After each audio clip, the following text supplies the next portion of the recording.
Cool. Hi there, everyone. Thank you for tuning in to KLFY.com Sports. I'm Jeff Horchack, coming to you from Miami, Florida, the home of Super Bowl 44. I'm going to give you a little breakdown of what George Faust and myself went through today at Media Day. It is the largest group of confusion I've ever seen in my life. Let me tell you.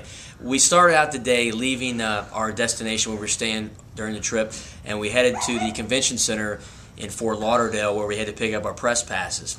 Get our press passes, get signed in, then we have to get in our vehicle and drive several miles down the road to Sun Life Stadium where the Super Bowl will be held on February 7th. And once we got to the stadium, that's where the adventure really started, because it took us about an hour and 20 minutes to go through all the security checks to actually get into the stadium where the media day was being held.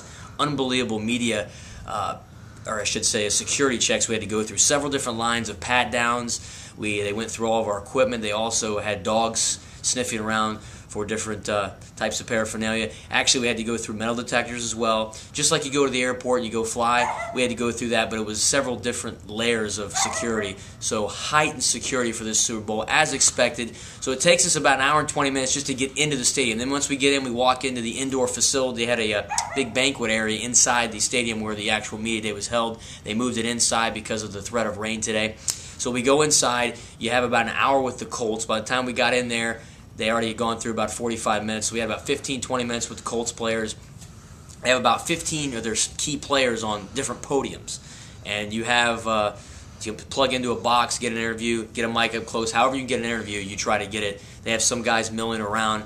But it is amazing how much confusion that is out there. You've got media from all over the world. I mean, 60-some countries are represented here. So you got to be aggressive. You got to have a plan, and you have to know what you want to get if you want to get some interviews. Otherwise, you're going to be standing around with your head spinning. An amazing experience. You've probably seen it on TV. You can't really experience it unless you're in the middle of it. After the Colts were done with their hour 10 session, they had a break for lunch.